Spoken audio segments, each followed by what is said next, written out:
January 25th, 1971. Los Angeles, California. The courtroom was silent in a way that courtrooms rarely are. 9 months of testimony, thousands of pages of evidence. A nation that had barely slept since August of 1969. And now, finally, the jury was walking back in. Charles Manson sat at the defense table and did not look away from them. He never looked away. That was the thing people remembered most about him. Not the murders, not the chaos, not the carved X on his forehead. They remembered the eyes, dark, still, and completely unreadable. The eyes of a man who had spent his entire life watching other people and learning exactly how to make them feel seen. The foreman stood guilty. Guilty on all counts, first-degree murder, 7 times over. Charles Manson smiled. He smiled because he had never believed the verdict mattered. He smiled because he had already won something that no courtroom could take away. He had taken ordinary young Americans, college students, runaways, daughters of middle-class families, and turned them into people who would kill strangers in the night without hesitation. Without guilt, without a single moment of doubt. That was the real crime, not the murders. The murders were just the proof. This is the story of how Charles Manson happened. How a man born with nothing, wanted by nobody, rejected by every institution that was supposed to shape him, somehow became the most feared figure in America, and why the 1960s, the decade that believed in love above everything, ended in his name. Charles Mills Manson was born on November 12, 1934, in Cincinnati, Ohio. His mother was 16 years old. His father's name did not appear on the birth certificate. The document listed the child simply as Manson, no first name. As if even at the moment of his birth, the world was not sure what to do with him. His mother, Kathleen, was not a bad person in the way people usually mean when they say that. She was young and poor and completely unprepared for a child. She drank, she moved from man to man, town to town, looking for something that never quite arrived. Cincinnati, Ashland, Kentucky, McMechen, West Virginia. Charlie moved with her or was left behind with aunts and uncles when she disappeared for weeks at a time. There were stretches, sometimes months, where he had no idea where she was or whether she was coming back. When Charlie was 4.5 years old, Kathleen and her brother Luther were arrested for robbing a man at a gas station. Luther had pressed what he claimed was a gun into the man's back. It was a ketchup bottle filled with salt. Kathleen went to prison. Charlie went to his grandmother's house, then to his uncle's. His uncle was a strict religious man who believed that softness was the enemy of character. On Charlie's first day at his new school, his uncle sent him wearing a dress to toughen him up, to teach him not to be embarrassed. What it actually taught him was something different. It taught him how humiliation worked, how it felt to walk into a room knowing everyone was looking and laughing, and there was nothing you could do about it. It taught him the specific power of making someone feel that small, and it taught him how to survive it. By watching, by filing away everything he saw, by never letting anyone see what was actually happening inside. By the time Charlie was 9, he was stealing. Not because he was hungry, though sometimes he was, but because stealing gave him something that nothing else did. It made him feel in control. In a life where everything happened to him, this was something he could make happen. He ran away. He was caught and sent to reform school.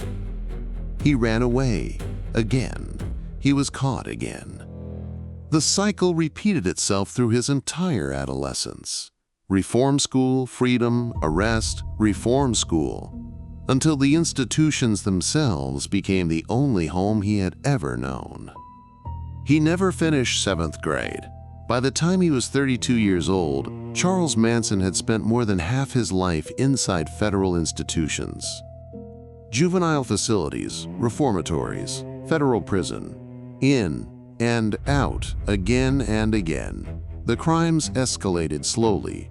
Petty theft became car theft. car theft became armed robbery. He crossed state lines. He violated parole. Each return to prison came with a longer sentence than the one before. And in all that time, in all those years inside, he had learned two things. With complete mastery, he had learned to play guitar, and he had learned to read people, not in the way therapists read people, or the way good friends do. He read people the way a predator reads prey, for weakness, for loneliness, for the specific hunger that each person was trying not to show. He could walk into a room and within minutes identify exactly who needed to be needed, who needed to be told they were special, who needed someone to hand them a belief system and tell them they were finally home. He was released from prison in 1967. He was 32 years old. He had begged the parole board to let him stay. He told them he did not know how to live outside. They released him anyway. The world he walked into was unlike anything he had seen before. San Francisco's Haight-Ashbury district in the summer of 1967 was the center of a cultural earthquake. Young people from across the country had converged on a single neighborhood in the belief that love itself was a revolutionary act. They wore flowers in their hair. They passed marijuana in the street and spoke of peace, and spoke of the end of war, and spoke of a new kind of human being that was emerging from the old world's wreckage. They were hungry for meaning in a way that the previous generation had never quite allowed itself to be. They were open in a way that no generation before them had dared to be. They dropped their defenses and called it liberation. Charles Manson walked into this world with his guitar and his dark eyes and his practiced ability to make each person he spoke to feel like the most understood human being alive. He began to gather followers, mostly young women. Runaways, college dropouts, the daughters of suburban families who had come to San Francisco looking for something and found Charles Manson instead. He gave them LSD and told them the drugs were opening their minds. He told them their old identities were prisons, built by their parents, by their schools, by a society that had never wanted them to be free. He told them that he loved them unconditionally and that true freedom meant releasing everything they thought they knew about themselves. They believed him, every one of them. They called themselves a family. And in every way that mattered to them, that is what they were. By 1968, the family had followed Charles Manson to Los Angeles because Los Angeles was where the music was. And Charles Manson, above everything else, wanted to be a rock star. He was not, as it turned out, a particularly gifted musician. He could play guitar well enough, and he had a certain raw, urgent energy when he performed. But what he wanted was not simply to make music. He wanted what the Beatles had. He had read an article that described them as more famous than Jesus Christ, and he had read it the way a man dying of thirst reads about water. That kind of power, the power to make millions of people feel something simply because you existed, was the only thing in the world he had ever truly wanted. He had spent his entire life being invisible. He intended to stop. In the summer of 1968, Beach Boys drummer Dennis Wilson was driving through Malibu when he stopped to pick up two hitchhiking girls. They were members of Manson's family, Patricia Krenwinkel and a woman named Ella Jo Bailey. Wilson dropped them at his house on Sunset Boulevard, went to a recording session, and came back at 3 in the morning to find a dozen strangers living in his home and a small, bearded man sitting cross-legged on the floor strumming guitar. Wilson was fascinated. He introduced Manson to his world. He paid for recording sessions at a professional studio. The family moved in permanently, and Wilson paid their bills, food, clothing, a substantial medical expense when gonorrhea spread through the household. He had caught it himself from a family member. He continued to support them anyway. He told his bandmates he had found something genuine, something real that the music industry had forgotten. Wilson's closest friend was Terry Melcher, a music producer at Columbia Records and the only son of the actress Doris Day. Melcher had produced the Byrds. He had shaped the California sound of the mid-1960s. He was one of the most connected men in the Los Angeles music industry, and Wilson believed Melcher could give Manson the record deal he had spent his entire adult life trying to reach. Melcher was intrigued enough to come and listen. He drove to his own home, a rented house at 10,050 Cielo Drive in the hills above Beverly Hills, where Manson performed for him. Melcher listened, and then he said no. The music was too strange. The energy was too raw. There was something in Manson's performing that Melcher found unsettling rather than compelling. He made some general remarks about keeping in touch. Then he moved on. Within months, Melcher had moved out of the Cielo Drive house entirely and had severed his connection to Manson. Wilson's friendship with Manson deteriorated over the same period into something uglier. Threats, demands for money, an atmosphere of menace that grew until Wilson simply walked away from the house and let Manson's people keep it. He told friends afterward that he had been afraid of what Manson might do. The door to music had closed, and something in Charles Manson closed with it. He had been rejected before, by his mother, by his family, by every institution that was supposed to give him a place in the world. But this rejection was different. This was the rejection that came after he had allowed himself, for the first time in his life, to want something openly. He had brought his music to the people who could have made it real. They had listened and turned away. What happened next had a name. Manson had given it the name himself. Pulled from the White Album's most chaotic track, Helter Skelter. Manson had developed an interpretation of the Beatles, music that had nothing to do with anything John Lennon or Paul McCartney had intended. He believed the album was speaking to him directly. He believed Blackbird was a call to Black Americans to rise up against white authority. He believed Piggies was a condemnation of the white establishment. He believed Helter Skelter, a song about a fairground slide, was a prophecy of an apocalyptic race war that would destroy American civilization. And when the chaos settled, Manson believed he and his family would emerge from the desert where they had been hiding to rule what remained. He had been waiting through all of 1968, through the early months of 1969, for this war to begin on its own. The assassination of Robert Kennedy. The murder of Martin Luther King. The violence outside the Democratic National Convention in Chicago. Manson watched all of it and believed the country was moving toward the moment he had been preparing for. But the moment kept not arriving. So he decided to make it arrive himself. On the afternoon of August 8, 1969, Charles Manson gathered several members of his family at Spahn Ranch, a crumbling old movie set in the hills northwest of Los Angeles, where the family had been living for months. He told them, "Now is the time. Now is the time for Helter Skelter." He gave his instructions with the calm of a man who had been rehearsing this moment for years.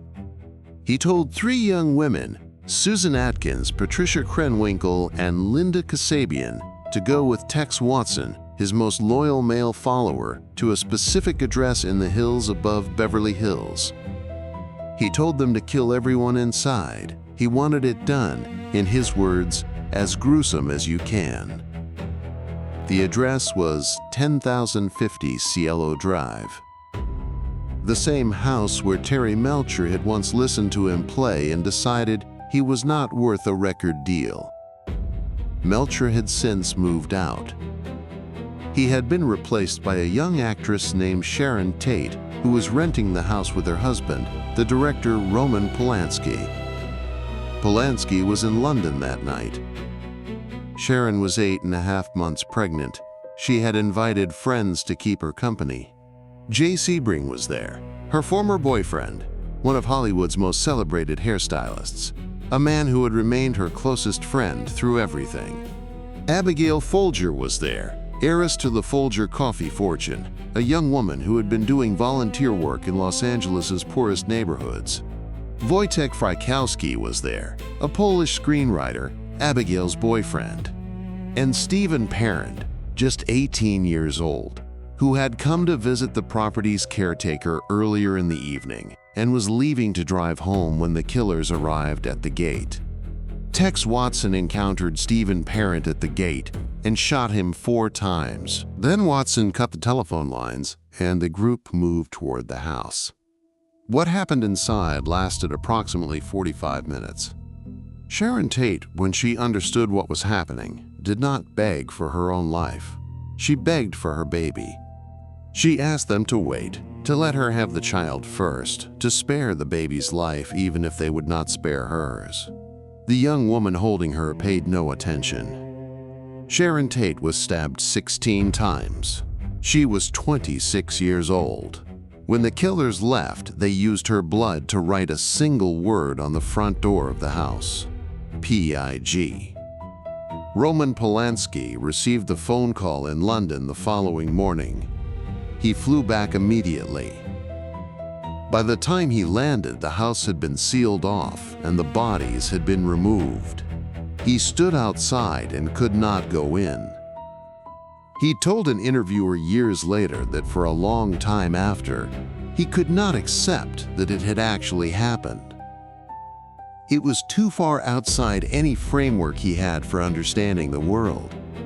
The following night, August 10th, Charles Manson himself joined the group. He had decided the previous night's work had not been refined enough. He chose the new target, a house on Waverly Drive belonging to Leno LaBianca, a grocery store executive, and his wife Rosemary. They were not famous. They had no connection to Manson or to the music industry. They were simply people who lived in a house that Manson had noticed. The randomness was the point. The randomness was the message. Manson walked into the house himself and tied the couple up. He spoke to them calmly. He told them not to worry. He told them that no one would hurt them. Then he walked out and left them with the others. Rosemary LaBianca was stabbed 41 times. Leno was stabbed 12 times. A carving fork was left embedded in his stomach. The word war had been carved into his abdomen with a knife. On the refrigerator door, written in Rosemary LaBianca's blood, were the words, Helter Skelter. They had misspelled it.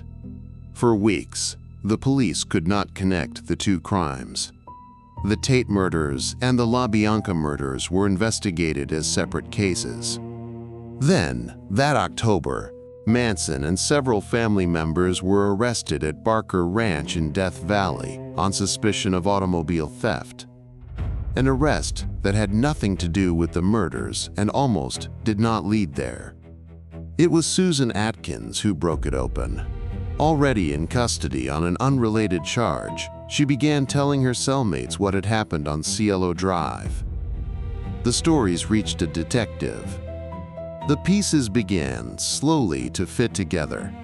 By November 1969, Charles Manson was charged with murder. The trial began on June 15, 1970, in the 8th floor courtroom of Judge Charles Older in the Hall of Justice in Los Angeles. Jury selection alone took 5 weeks. America was watching. The networks covered it daily. Newspapers ran it on the front page every time something new emerged from the courthouse. The prosecutor was Vincent Bugliosi, a methodical, formidable attorney who had never lost a murder case in his career. His challenge was without precedent in American legal history. Charles Manson had not physically killed anyone. Every murder had been carried out by his followers. Bugliosi had to convince 12 jurors that a man could be guilty of murder without holding the weapon, that the real crime was the control, the gradual, systematic dismantling of 7 young people's ability to distinguish right from wrong, until they were capable of entering a stranger's home in the middle of the night and killing everyone inside without a moment of hesitation. Manson had a different strategy. He would turn the courtroom into theater. The night before the trial began, he carved an X into his forehead with a razor. By morning, Every female family member gathered outside the courthouse had done the same. They sat on the sidewalk day after day, in rain and heat, singing softly and smiling, as if the proceedings inside were something happening to someone else entirely. Inside the courtroom, Manson fixed his stare on the jurors for hours without blinking.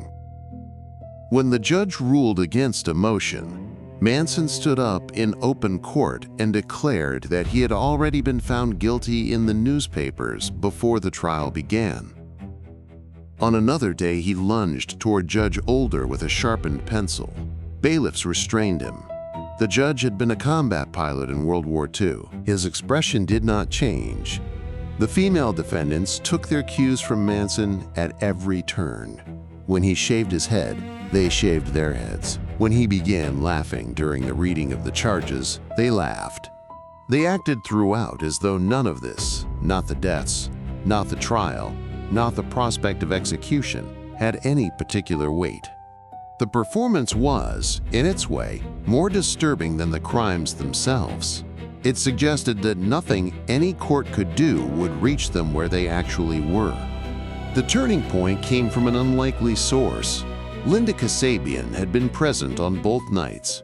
She had driven the car, she had stood watch, but she had not killed anyone, and something in her had resisted. Not completely, not enough to stop what happened, but enough that she had not crossed the final line herself. She had tried at one point to warn one of the victims. She had wept that night in the car on the way back to the ranch. When the arrests came, she cooperated immediately. Bugliosi offered her full immunity in exchange for her testimony. She accepted. For 18 consecutive days, Linda Kasabian sat in the witness chair and described what it had felt like to be inside the Manson family from the moment she arrived until the morning after the LaBianca murders. She described the LSD sessions that dissolved the boundaries between people's identities, the way Manson could make each person feel that he alone had seen through to their true self. The way the family's isolation from the outside world, living at the ranch, disconnected from news, from family, from everything that had previously anchored their sense of reality, gradually replaced every reference point they had with a single one: Charles Manson. She described the night of August 9th in detail that required no dramatization. It was already as dramatic as anything a human being could experience. She never wavered. She looked directly at Susan Atkins and Patricia Krenwinkel during her testimony, women she had lived with and cooked with and called her sisters, and she told the jury exactly what they had done and what she had seen and how it had felt. Bugliosi's closing argument lasted 2 full days. He described Manson as a Mephistophelian guru who had sent his followers out like weapons. He told the jury that the evidence was not merely sufficient to convict, it was overwhelming. He told them that Charles Manson had created a mechanism of human destruction more complete and more deliberate than anything the Los Angeles courts had ever been asked to evaluate. And then, at the end, he did what great trial lawyers sometimes do. He stopped arguing and simply spoke. Sharon Tate, Abigail Folger, Wojtek Frykowski, Jay Sebring, Stephen Parent, Lino LaBianca, Rosemary LaBianca. They are not here with us in this courtroom, but from their graves, they cry out for justice. The jury deliberated for 1 week. On January 25, 1971, they returned their verdict. Guilty on all counts. First-degree murder, 7 times over. 2 months later, the sentences came. Death. All 4 defendants were condemned to die in California's gas chamber. And then, in 1972, the California Supreme Court ruled that the death penalty, as administered, was unconstitutional. Every sentence was commuted to life in prison. Charles Manson would not be executed. He would spend the next 46 years in California's prison system, giving interviews, painting, writing, threatening visitors and guards alike, and never, not once, not in any documented exchange across nearly half a century, expressing anything that resembled genuine remorse. He was denied parole 12 times. Outside the prison, the aftershocks continued. Lynette Fromm, a family member who had not participated in the murders, walked up to President Gerald Ford in Sacramento in 1975 and pointed a loaded gun at him. She was disarmed before she could fire. She served 34 years. Susan Atkins died in prison in 2009, reportedly having found religion in her later years. Patricia Krenwinkel was denied parole 16 times before finally being released in 2023 after more than 50 years of incarceration, one of the longest prison terms served by a woman in California history. Leslie Van Houten was also paroled in 2023 after 17 previous denials. Tex Watson, who had announced himself to the people in the Tate House as the devil, became a born-again Christian in prison. He was denied parole repeatedly. He is still inside. Terry Melcher, the producer who had turned Manson away, spent years afterwards struggling with what he knew. The family had been sent to a house where Melcher had once lived. Whether that had been intentional, whether Manson had chosen Cielo Drive specifically because of Melcher's rejection, was never definitively established. Melcher knew what it might mean. He was a different person afterward. Roman Polanski left the United States and did not come back. Vincent Bugliosi wrote the definitive account of the trial in 1974. He titled it Helter Skelter. It became the best-selling true crime book ever published. It is still in print. Charles Manson died on November 19, 2017, at a hospital in Bakersfield, California. He was 83 years old. He had been transferred from Corcoran State Prison when his condition became critical. He had not been outside a prison facility in decades. He died without having explained himself in any way that satisfied the question everyone had been asking since 1969. How did he do it? How did a 35-year-old ex-convict with no money, no institutional power, no formal education, and no record of any particular talent convince educated young people from stable families to commit murder for him? That question has occupied psychologists, criminologists, journalists, and ordinary people for more than 50 years. The answers all point in the same direction. Manson did not find his followers and then change them. He found them already in motion, already leaving behind the identities they had been given, already searching for something to replace them with. The Haight-Ashbury counterculture had told them that the old world was rotten and that something new was possible. Manson agreed with them completely. And then he provided the something new. He replaced their sense of self with his voice. He replaced their ethical frameworks with his. He replaced the question, "Is this right?" with, "Does Charlie want this?" And he did it slowly enough, warmly enough, surrounded by enough apparent community and love, that none of them noticed it happening until it was complete. This is why the Manson case has never faded. It is not a story about a monster, or not only that, it is a story about ordinary human vulnerability. About the specific conditions under which intelligent, feeling people become capable of things they would never have imagined possible. Sharon Tate's daughter was never born. She had no name. She had no life beyond the 8.5 months she existed before that night. And then she did not. That is the detail among all the details of this case that lands differently the longer you sit with it. Not the ideology. Not the courtroom theatrics, not the decades of interviews and parole hearings and true crime documentaries. A child who was never born. A woman who asked, not for herself, but for her baby, and the answer she received. That is the verdict that was handed down on Cielo Drive in the summer of 1969, before any jury was ever seated, before any charge was ever filed. It is the verdict that required no deliberation, the one that Charles Manson, smiling at the defense table 17 months later, chose to find meaningless. The jury found him guilty in January 1971. The rest of the world found him guilty the moment they heard what had happened. Some verdicts take a week, some take a lifetime, and some things the law can punish but never fully reach. What Charles Manson destroyed was not only 7 lives, though that alone would have been enough. He destroyed the particular innocence of a generation that had believed, with a sincerity that is difficult now to remember, that openness was always safe, that love, freely offered, was always good, that the worst thing you could do to another person was distrust them. He walked into that belief and used it as a door.